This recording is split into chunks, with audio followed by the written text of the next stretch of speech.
say things like that. Well, it's incendiary, and then it raises in my mind, all right, who is the real Barack Obama? He said that I had no idea, none whatsoever, that Jeremiah Wright, I sat in the pews for 20 years, he is like family to me, and even his praise in this speech. Now, the timing of this is interesting, because I had interviewed on Hannity and Combs, I interviewed Reverend Wright. We got into a big battle about black liberation theology. That was in March of 2007. Wright had been disinvited to give the invocation at his announcement he's running for president just a couple of months earlier. Right. So Wright is there. This is June now of 2007. So Wright is already a controversial figure here. Now it's interesting as this whole thing goes on. Then he has to give this big speech in Philly on race. So I decided we'd put the two speeches together, and we'll take a look at one, we'll take a look at the other. In other words, this is what the media didn't report on. This is what the media didn't say. Very controversial things by Barack Obama that was never reported on versus the big speech, which I believe was done out of political expediency. We'll let our audience decide. Let's show them side by side. I've got to give a special shout out to my pastor, the guy who puts up with me, counsels me, listens to my wife complain about me. He's a friend and a great leader. Everybody give an extraordinary welcome to my pastor, Dr. Jeremiah Wright, Jr. I have already condemned in unequivocal terms the statements of Reverend Wright that have caused such controversy and in some cases pain. For some, nagging questions remain. Did I know him to be an occasionally fierce critic of American domestic and foreign policy? Of course. When Hurricane Andrew struck in Florida, people said, look at this devastation. We don't expect you to come up with your own money here. What's happening down in New Orleans? Where's your dollar? Where's your Stafford Act money? Makes no sense. Tells me the bullet hasn't been taken out.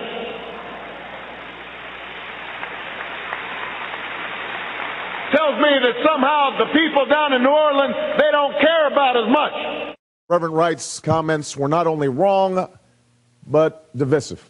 Divisive at a time when we need unity, racially charged at a time when we need to come together to solve a set of monumental problems, problems that are neither black or white or Latino or Asian, but rather problems that confront us all. Who's the real Barack Obama, Tucker? Two very different people. They're speaking different language, different cadences, different accents, different gestures. I mean, the falseness here is overwhelming. And I would say that whether he was putting on a Southern accent or an Asian accent, it doesn't matter. He is playing a role in one of these cases. It's not clear which one. I assume in the Hampton speech he's putting on a persona he doesn't normally occupy to pander to the crowd, but who knows? Either way, you are seeing a remarkable exhibit of falseness on display. There's no other explanation for this. And by the way, I would say this about any politician. Well, look, I go back to Al Gore. I've been saying about him, he went before a predominantly African-American audience. He went into Al Gore preacher mode, and Republicans have the wrong agenda for African Americans. They don't even want to count you in the census. I mean, it takes your breath away. Hillary did the same thing herself. But we've got the accent, we've got anger, we got rape. They don't care as much about you. Also, we don't need to build highways out in the suburbs, but not to our neighborhoods. So, what do you conclude? Look, I conclude that I'm not exactly sure is the truth. I'm not God. I can't read Obama's mind or look into his soul. But it seems to me this is a case of extreme pandering. He is talking to an audience in a way he thinks resonates with them, but he's also using fear to motivate them. Again, the core of this speech, a very simple message. The federal government doesn't like you because you're black. Imagine telling people that. Imagine trying to make them more fearful, more paranoid, more hurt. That's a truly divisive and sick thing to do, and it's on display in this video. This is not one right-winger's opinion. We're posting the entire video on the Daily Caller, and you can watch it. Is this the whole 40-minute video? You're posting the whole 40 minutes? Every second. Of course, because we will be relentlessly attacked on two grounds. One, people say, this has already been reported. Well, actually, it hasn't been reported, and I know because I reported on it the first time. And second, we will be accused of clipping this to our ends. And so we're just going to put the whole thing out there and people can judge. But the first thing that will jump off the screen at you is this is not the Barack Obama you've watched for the past 8 years if you've been paying attention. And this guy is whipping up race hatred and fear, period. How would you classify the comments? Racial? Is that best way? Is it? Of course I would. Racial Of course I absolutely would. If a white politician got up in front of a white audience and said, here's what you should know about black people, they don't like you. They're in charge and they're shafting you and they're profiting from your suffering. What would you say that is? That is racial rhetoric designed to make people fearful. Yeah. All right. Let's go to what he says about black churches in this speech. And again, the whole video is up on the Daily Caller if you want to take a look at the 40-minute speech. Remember, the media only at the time put up, what, 9 or 10 minutes that they reported on? It was a little less than 10. Little less than 10 minutes. All right. Here's more of that speech that was never seen before. And when it comes to faith, we've been told that all that matters is what divides us. Evangelicals, don't be talking to mainland Protestants. Black church, that's different from the white church.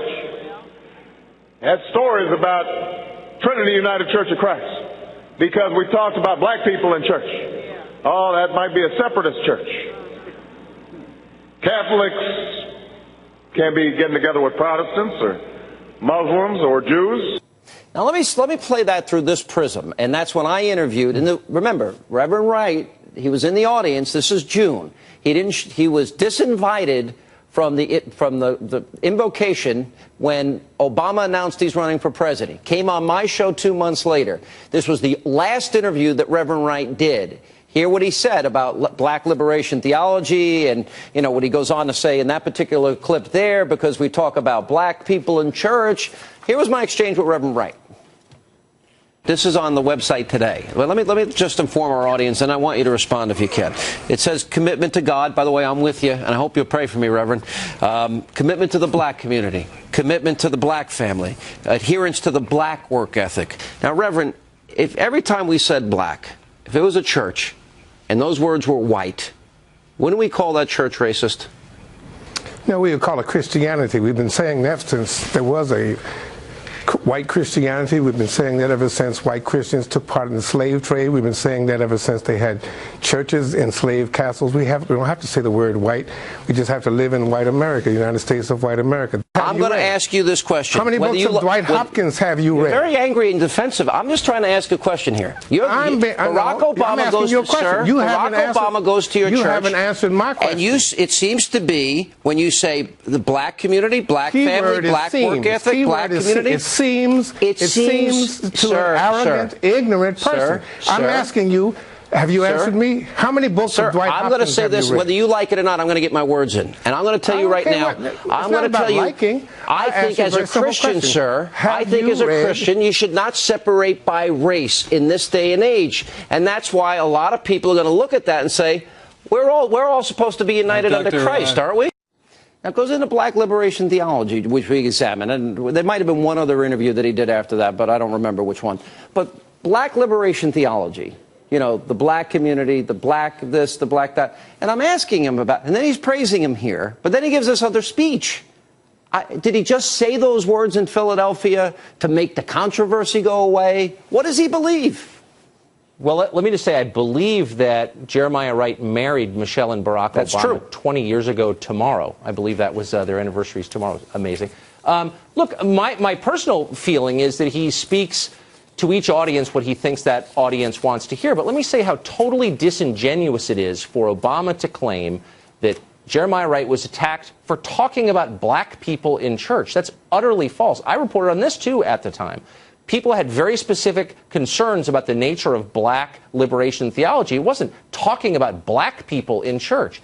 That to say something like that before this audience is, again, to reinforce the point that the rest of the world doesn't like you because of your skin color. This makes people more fearful, more afraid, more paranoid, and by the way, more cut off from the rest of America. This is the opposite of what a uniter does. This is what a demagogue does, and it's wrong. We'll be interested to see if anybody in the media follows up and has the courage to ask about these things. Remember, during the 2008 Don't hold your breath.